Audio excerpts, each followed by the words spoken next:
Problem போகிறதுக்கு முன்னாடி ஒரு quick introduction to the theory of vibrations. First of all, என்னென்ன டைப்ஸ் ஆஃப் வைப்ரேஷன் இருக்கு depending on the movement of the particles. First டைப்புக்கு பேர் longitudinal vibrations. Longitudinal வைப்ரேஷன்ஸில் பார்ட்டிகளோட மூவ்மெண்ட் ஆக்சிஸ்க்கு பேரலாக இருக்கும். இந்த ஷாஃப்டோடைய ஆக்சிஸ் இந்த ரெட் கலரில் நான் வரைகிறது தான். இந்த ஆக்சிஸ்க்கு பேரலாக பார்ட்டிகல்ஸ் மூவ் ஆனிச்சு அப்படின்னா அது லாஞ்சிடியூடினல் வைப்ரேஷன். டிரான்ஸ்வர்ஸ் வைப்ரேஷனில் பார்ட்டிகளோட movement perpendicular to the axis, ஆக்சிஸ்க்கு பெர்பெண்டிகுலராக இருக்கும். மூணாவது கேட்டகரியில் movement of the particles about the axis, ஒரு ரொட்டேஷனல் மோஷனில் பேக் அண்ட் ஃபோர்த் இருந்ததுன்னா அது வந்து torsional vibrations. So depending on the movement of the particles relative to the axis, we can classify vibrations as being longitudinal, transverse and torsional. இன்னொரு கிளாசிஃபிகேஷன்ல vibration, free vibrations and forced vibration. இப்போ ஒரு spring mass system இருக்கு. இந்த மாஸை நான் இனிஷியலாக disturb பண்ணிட்டு அதுக்கப்புறம் அதை ஃப்ரீயாக விட்டுறேன், அதோடைய நேச்சுரல் ஃப்ரீக்வன்சியில் வைப்ரேட் ஆகுது. அப்போ அது வந்து ஃப்ரீ வைப்ரேஷன்ஸ். ஒருவேளை அந்த மாஸ் மேலே நான் கண்டினியூஸாக ஒரு ஃபோர்ஸ், டைம் வேரியிங் ஃபோர்ஸ் நான் இம்ப்ரெஸ் பண்ணுறேன் கண்டினியூஸாக, அண்ட் அதை வைப்ரேட் ஆகிட்டே இருக்கு அப்படின்னா அந்த சுச்சுவேஷன் வந்து ஃபோர்ஸ் வைப்ரேஷன். ஸோ சிஸ்டமை இனிஷியல் டிஸ்பிளேஸ்மெண்ட்டுக்கு அப்புறம் ஒரு இனிஷியல் டிஸ்டர்பன்ஸ்க்கு அப்புறம் ஃப்ரீயாக எந்த ஒரு எக்ஸ்டர்னல் ஃபோர்ஸும் இல்லாமல் சிஸ்டம் ஃப்ரீயாக வைப்ரேட் ஆச்சுன்னா அது ஃப்ரீ வைப்ரேஷன்ஸ். பட் சிஸ்டம் மேலே கண்டினியூஸாக ஒரு எக்ஸ்டர்னல் ஃபோர்ஸ் ஆக்ட் ஆகிட்டே இருந்ததுன்னா அந்த வைப்ரேஷனுக்கு பேர் ஃபோர்ஸ்ட் வைப்ரேஷன்ஸ். ரைட், ஃபர்ஸ்ட் நமக்கு இருக்கிற டாபிக் ஃப்ரீ லாஞ்சிடியூடினல் வைப்ரேஷன்ஸ். அதாவது லாஞ்சிடியூடினல் வைப்ரேஷன்ஸ்ல ஃப்ரீ வைப்ரேஷன்ஸ் தான் முதல்ல படிக்க போறோம். அதுலயும் நம்ம சிம்பிள் ஆக்கிறதுக்காக அன்டாம்ப்ட் வைப்ரேஷன்ஸ் தான் படிக்க போறோம். டேம்பிங் எதுவுமே சிஸ்டம்ல இல்லை அப்படின்ட்டு அன்டாம்ப்ட் வைப்ரேஷன்ஸ் தான் படிக்க போறோம். இப்போ சிஸ்டம் எப்படி இருக்குன்னா, ஒரு ஸ்ப்ரிங் இருக்கு அண்ட் அந்த ஸ்ப்ரிங் மூலியமா ஒரு மாஸை சஸ்பெண்ட் பண்ணியிருக்கேன். இந்த ஸ்ப்ரிங்கோடைய ஸ்டிஃப்னஸ் வந்து எஸ் அண்ட் இந்த மாஸோட வேல்யூ எம். இதுதான் நம்ம படிக்க போற ஃபர்ஸ்ட் சிஸ்டம். இது வந்து ஒரு லாஞ்சிடியூடல் வைப்ரேஷன், ஏன்னா பார்ட்டிகளுடைய மூவ்மெண்ட் அலாங் தி ஆக்சிஸ் இருக்கு. அண்ட் இது ஒரு ஃப்ரீ வைப்ரேஷன், ஏன்னா இந்த மாஸ் மேல எந்த ஒரு ஃபோர்ஸும் ஆக்ட் ஆக போறது இல்லை. இனிஷியல் ஒரு டிஸ்டர்பன்ஸ்க்கு அப்புறம் எந்த ஒரு ஃபோர்ஸும் இந்த மாஸ் மேல ஆக்ட் ஆக போறது இல்லை. அண்ட் இந்த சிஸ்டம்ல டேம்பிங் எதுவும் இல்லைன்னு அசியூம் பண்றேன்.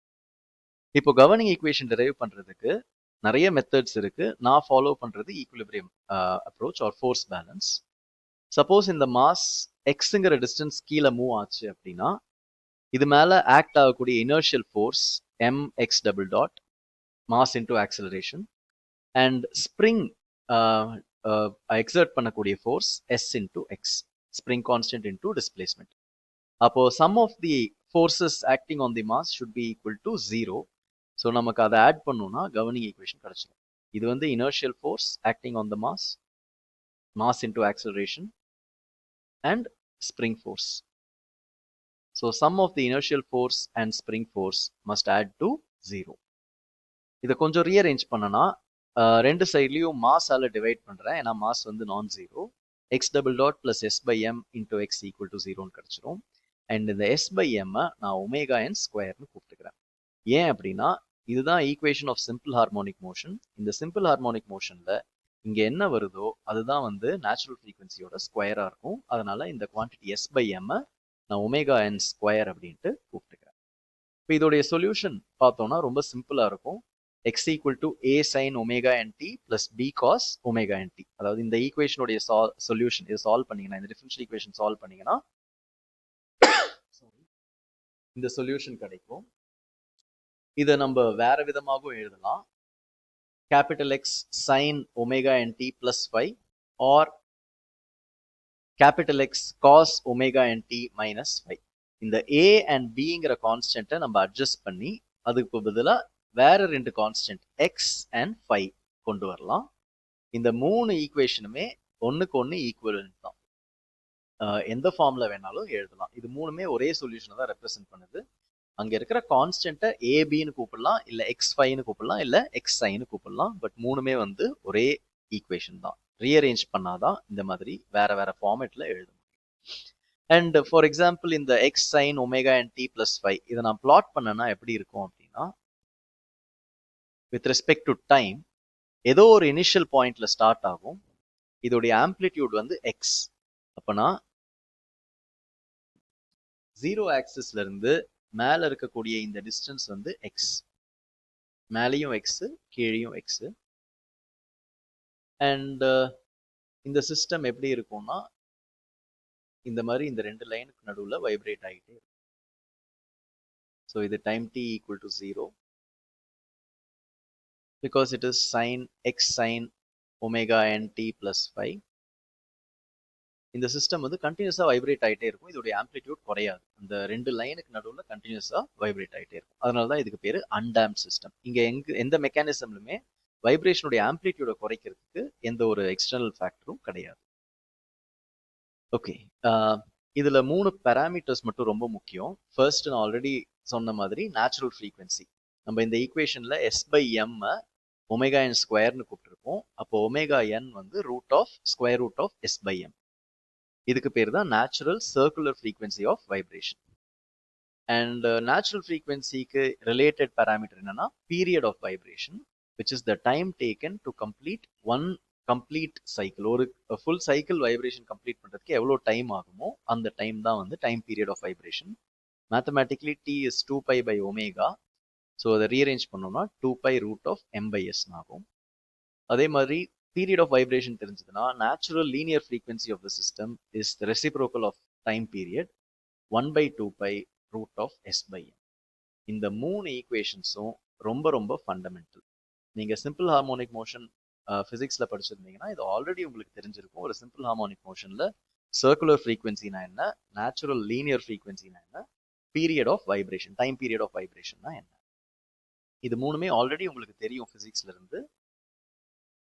இங்க இதே குவான்டிட்டிஸை டிஸ்கிரைப் பண்றதுக்கு யூஸ் பண்ணும். அந்த வைப்ரேட்டிங் சிஸ்டம் எப்படி வைப்ரேட் ஆகுது அப்படின்னு டிஸ்கிரைப் பண்றதுக்கு either omega N or T or FN, இதுல ஒன்னு சொன்னா மிச்சம் ரெண்டுமே நமக்கு கண்டுபிடிச்சிடலாம். ரைட், இப்போ அடுத்த டாபிக் போயிடலாம். அடுத்தது என்னன்னா லாஞ்சிடியூடல் வைப்ரேஷன்ஸ் தான் பார்க்குறோம். அதுலேயும் ஃப்ரீ வைப்ரேஷன்ஸ் தான் பார்க்குறோம். பட் இப்போ ஒரு டேம்பிங் உள்ள கொண்டு வர போகிறோம், ஃப்ரீ டேம்ப்ட் வைப்ரேஷன்ஸ். எக்ஸ்ட்ரா டேம்பிங்காக என்ன கொண்டு வரோம் அப்படின்னா ஒரு டேஷ்பாட்.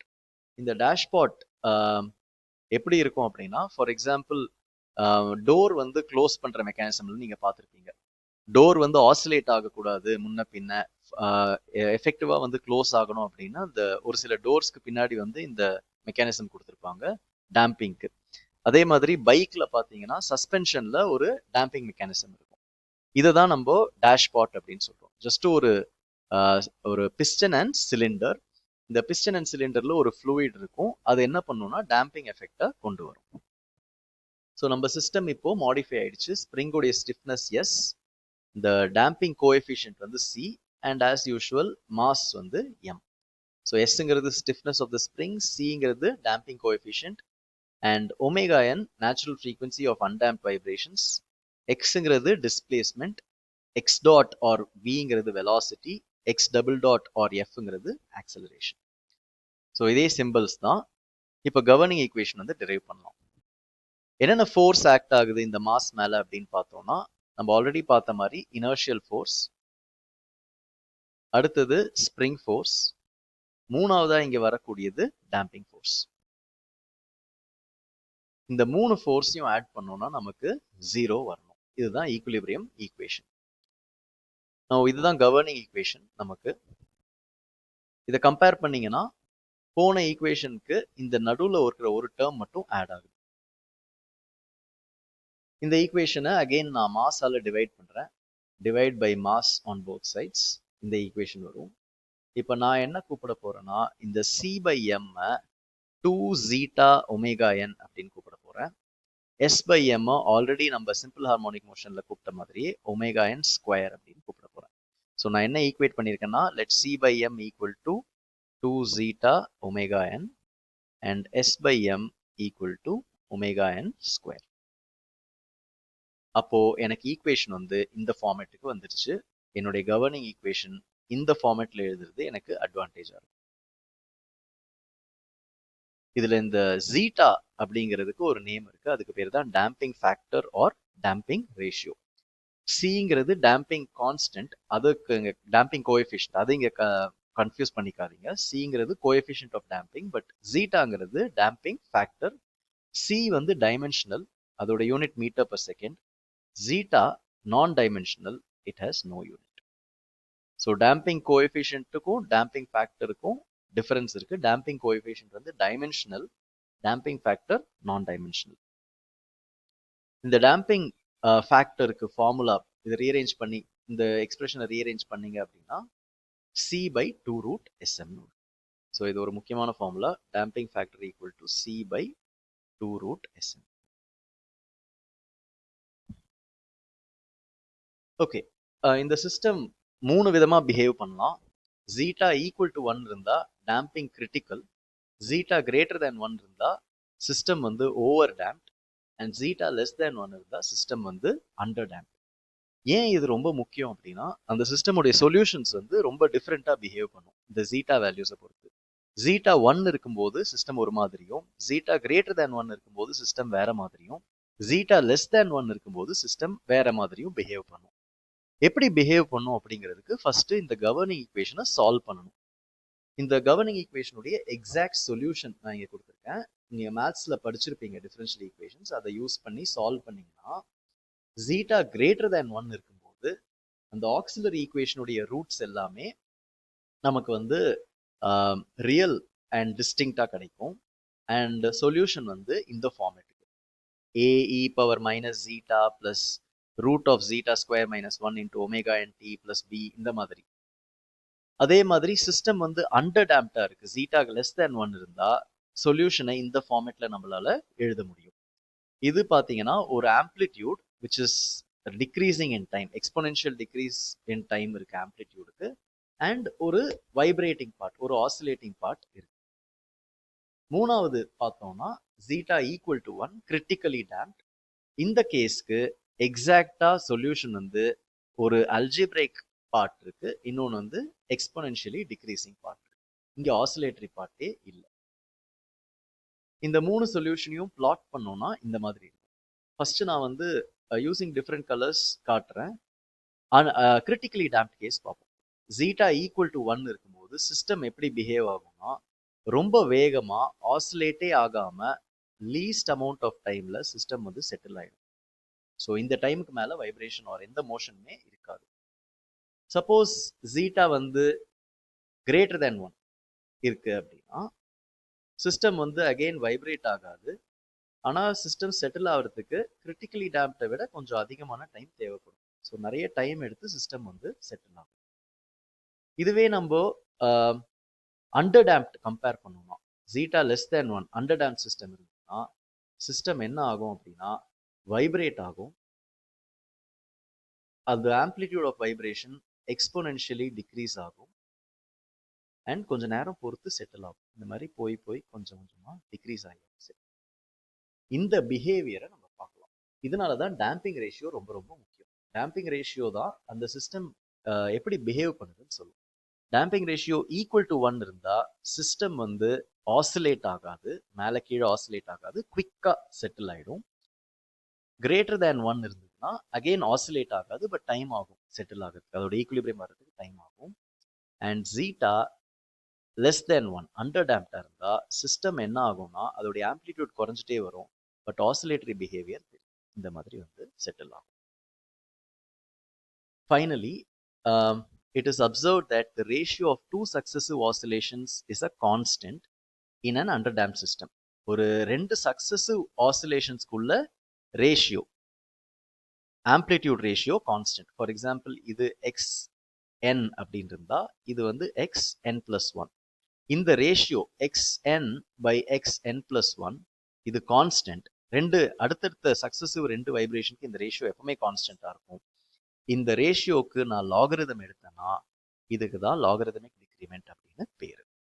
ஸோ அந்த லாகரிதமிக் டிக்ரிமெண்ட்டுக்கு ஃபார்முலா பார்த்தீங்கன்னா ln of xn by xn+1 which can be shown to be equal to 2 pi zeta by root of 1 minus zeta square.